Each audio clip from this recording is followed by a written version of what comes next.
Bienvenue sur ma chaîne Créative Hypno. Ici, vous allez trouver des voyages hypnotiques et poétiques, littéraires parfois, transformants. Aujourd'hui, je vais vous parler du poète Rainer Maria Rilke. Vous allez partir avec moi dans ce voyage. Vous allez comprendre comment il interprétait, lui, de son côté, la notion de solitude, mais aussi la notion d'adversité. Il était finalement visionnaire sur les sujets qu'on appelle aujourd'hui développement personnel, qu'on appelle aussi spiritualité finalement. Ces apprentissages sont riches. Alors vous êtes prêts? Prêts à me suivre? N'oubliez pas que si vous avez envie de me soutenir, vous pouvez simplement mettre un petit j'aime sur la vidéo, me laisser un commentaire, et puis pourquoi pas vous abonner. Alors, c'est parti.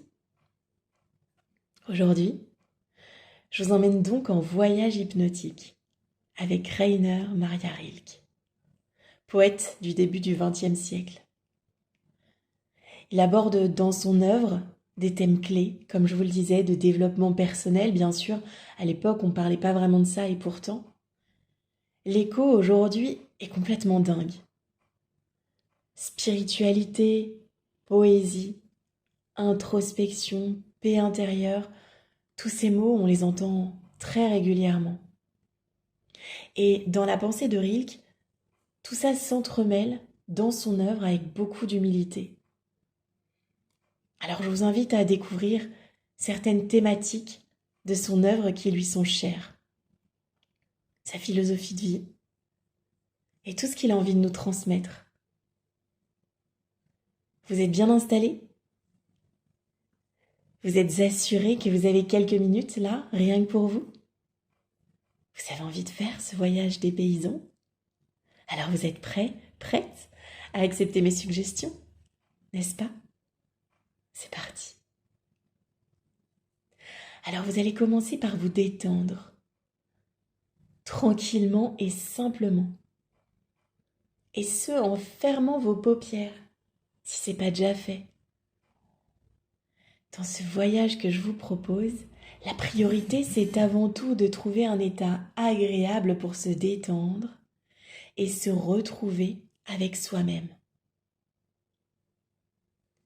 Alors tranquillement, vous allez juste apercevoir, les yeux bien fermés, de quelle façon votre corps commence à se détendre. Où est-ce que ça commence la détente chez vous? Est-ce que c'est au niveau de votre nuque, au niveau de votre tête, peut-être de vos épaules, de votre corps, de votre bassin, de vos jambes ou de vos pieds? Cherchez la zone qui se détend en premier. Et tout en la cherchant, vous vous rendez compte que d'autres zones se détendent en parallèle. De plus en plus, vous vous sentez ancré là où vous êtes allongé ou assis, assise. Vous êtes confortable.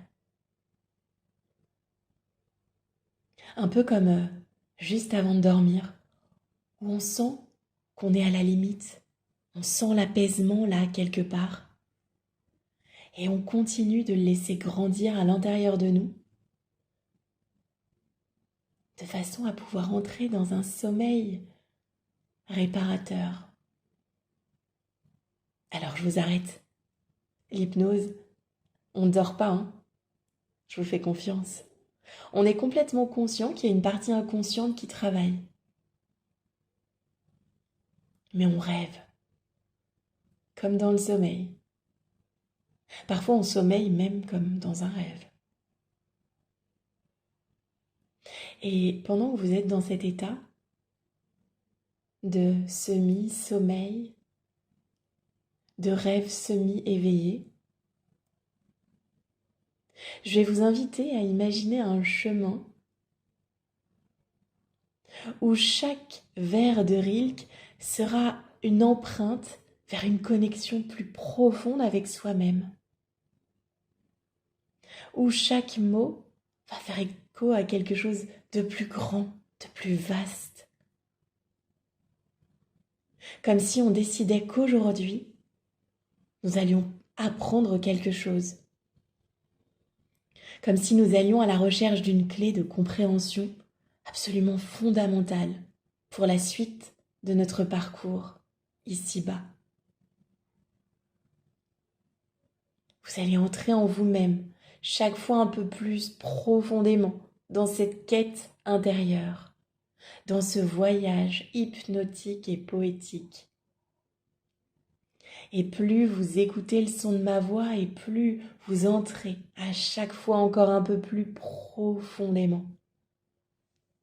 Et ce, comme Rilke, pour devenir l'artiste qui va transcender la réalité et se connecter à l'imaginaire, à moins que cela ne soit l'inverse. Vous allez chercher à mettre du sens sur tout ce qu'il se passe à l'intérieur de vous, en vous connectant à tout ce qui dépasse votre conscience.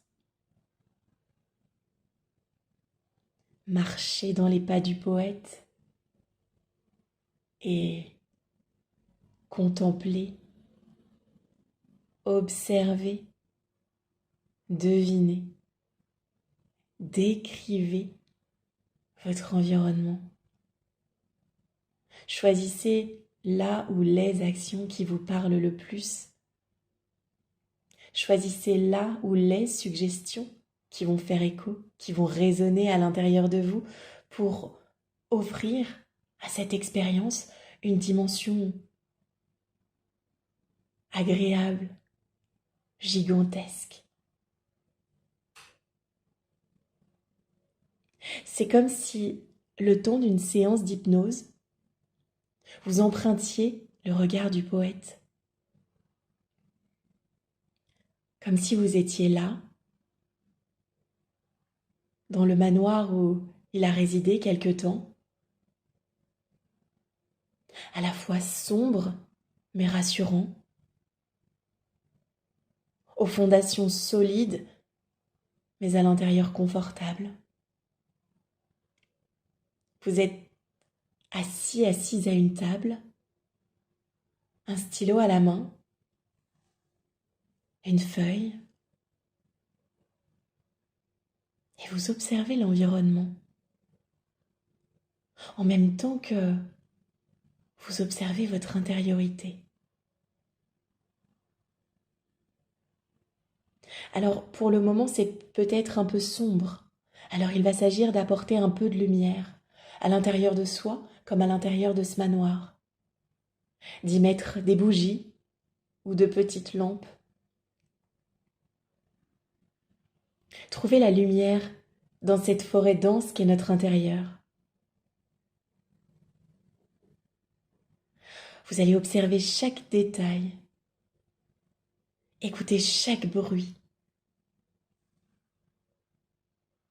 ressentir les odeurs ainsi que les sensations corporelles. Et plus vous vous connectez à vos sens, et plus vous débloquez en vous une perception très fine de vous comme de votre environnement, comme dans ce qu'il se passe dans ce rêve éveillé. Peut-être que dans cette pièce, il y a des tableaux, une décoration un peu vintage, particulière. Peut-être qu'à l'inverse, il n'y a pas grand-chose à l'intérieur, que c'est laissé un peu à l'abandon. Prenez le temps de construire cet espace, un espace qui vous ressemble. Ne cherchez pas à y mettre du sens, cherchez simplement à observer les symboliques qui se trouvent ici. Car ce que vous voyez, c'est peut-être le reflet de ce qu'il se passe à l'intérieur de vous. Cherchez à combler les espaces vides, peut-être.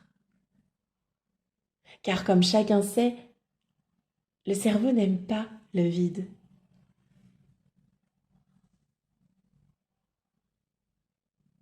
Et comme vous modélisez cet intérieur, vous prenez conscience de la solitude dans laquelle vous êtes.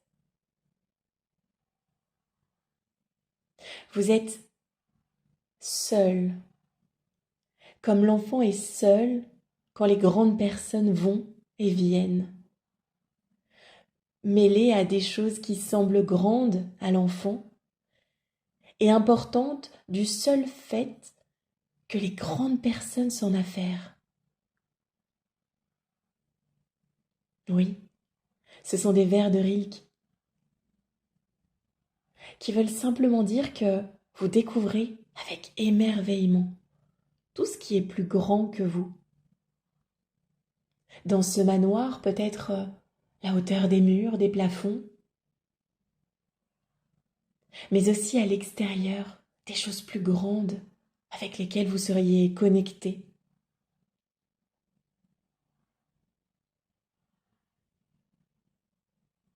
Et vous allez simplement prendre le temps de percevoir à l'intérieur de vous ce que représente cette notion de solitude, ce à quoi elle fait référence. Peut-être que sur cette feuille qui est là, vous allez écrire quelques mots, avoir quelques pensées. Peut-être qu'il n'y aura rien de tout ça et que ça prendra simplement la forme de couleurs, de sensations, de sons. Vous allez simplement accueillir tout cela comme ça vient. Et plus vous cherchez, et plus vous sentez à l'intérieur de vous que quelque chose est plus léger et que vous commencez à comprendre ce que Rilke sous-entendait lorsqu'il parlait de trouver l'équilibre entre la compagnie des autres et la solitude intérieure. Peut-être aussi que vous percevrez de quelle façon la solitude peut être davantage une source de liberté et de créativité.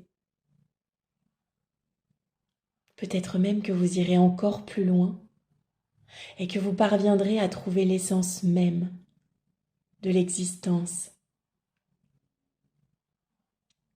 et que vous pourrez vous y connecter et ainsi transcender l'état de solitude pour comprendre tout ce qu'il y a à comprendre aujourd'hui dans cette expérience hypnotique, immersive et poétique.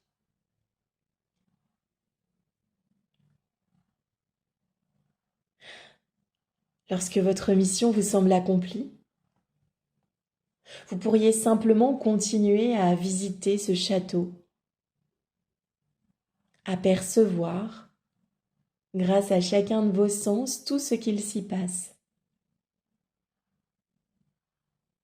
Après avoir reconnecté avec votre moi profond, supérieur, votre conscience, appelez cela comme vous le souhaitez,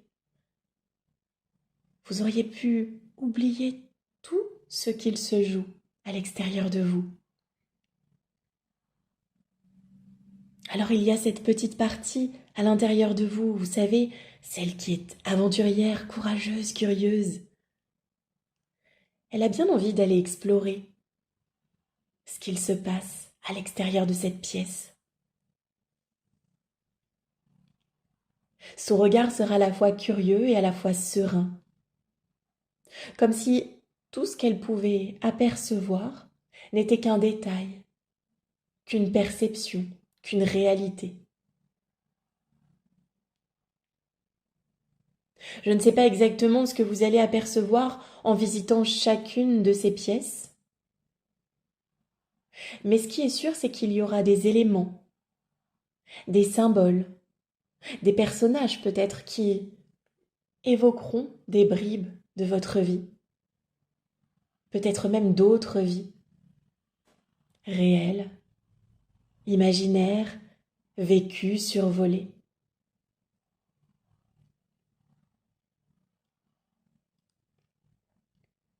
Et avec votre nouveau regard, en dépit des situations qui se posent derrière ces portes, vous adopterez une posture calme. Un peu comme si vous aviez compris la morale de cette histoire. Et en observant comment chaque situation se déroule devant vos yeux, comment chaque protagoniste s'en sort. En observant par exemple un combat de chevalier, vous allez regarder celui qui gagne, ce qu'il ressent, celui qui perd. Comment il s'en sort et pourquoi, grâce à quoi? Quelle est son attitude face à la défaite? Ou encore, dans une autre pièce peut-être, comment une princesse va réussir à s'affranchir de certaines règles, bien trop rigides, imposées par une norme étouffante. Prendre chaque point de vue, avec recul, discernement, simplement comme si vous étiez observateur, narrateur omniscient de chacune de ces situations. Peut-être même qu'il y aura une pièce où un dragon aura été vaincu et où celui ou celle qui l'attaque ne s'en sortira pas sans blessure. Peut-être que ce que je vous dis est bien loin de ce que vous aviez imaginé.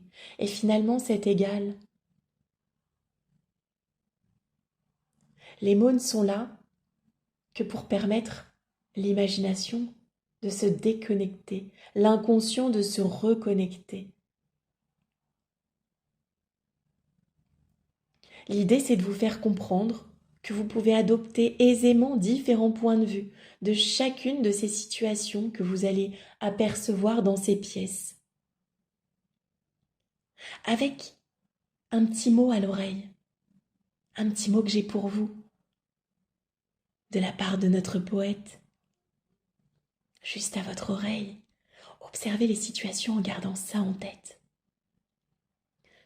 Peut-être que tous les dragons de notre vie ne sont peut-être que des princesses qui attendent de nous voir beaux et belles et courageux et courageuses. Alors je ne sais pas de quelle façon vous allez la comprendre, cette phrase. Peut-être même qu'elle va s'intégrer à l'intérieur de vous, à l'intérieur de votre inconscient, et que vous n'aurez même pas conscience qu'elle fait écho, qu'elle résonne. Peut-être même que c'est votre cœur qui va s'en imprégner.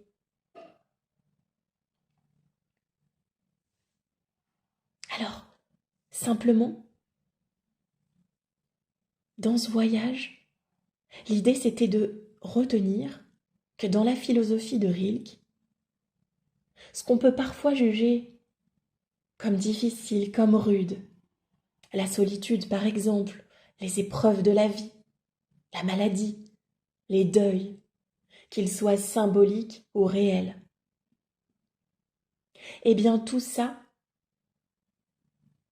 on peut changer son angle de perception et se dire que ce sont peut-être, certainement même, des étapes nécessaires qui apportent des cadeaux. Un apprentissage, une rencontre. Bien sûr qu'il y a des émotions. Bien sûr que cela génère tout un tas de dilemmes intérieurs, de douleurs. Et c'est bien normal. Mais parfois, juste en essayant de changer un peu de perception, on peut simplement accueillir les choses avec plus de douceur, avec une sorte de paix intérieure. Un peu comme si au lieu de lutter à contre-courant, on acceptait pour une fois de se laisser porter. Parfois on va se prendre des vagues, ce sera douloureux, ce sera inconfortable, mais on ne sera plus en lutte. Et rien que ça peut tout changer. Alors voilà, ce voyage va toucher à sa fin dans quelques instants. Et pour cela, je vais compter jusqu'à 5. Mais tout d'abord, 1. Toutes les parties de vous vont revenir à l'intérieur de votre conscience, avec chacune un nouvel apprentissage à tester dans votre quotidien à partir d'aujourd'hui. 2. Votre inconscient a appris aussi qu'à travers ce voyage intérieur, on peut tout à fait modifier certaines perceptions limitantes à travers des symboles, des mots, des idées, des pensées. 3. Vous ressentez l'apaisement dans chaque cellule de votre corps et l'impression intérieure que cette expérience a été riche. 4. Vous reprenez conscience de votre corps. 5. Vous rouvrez vos yeux et revenez dans l'ici et maintenant. Bon retour parmi nous et à bientôt pour un nouveau voyage.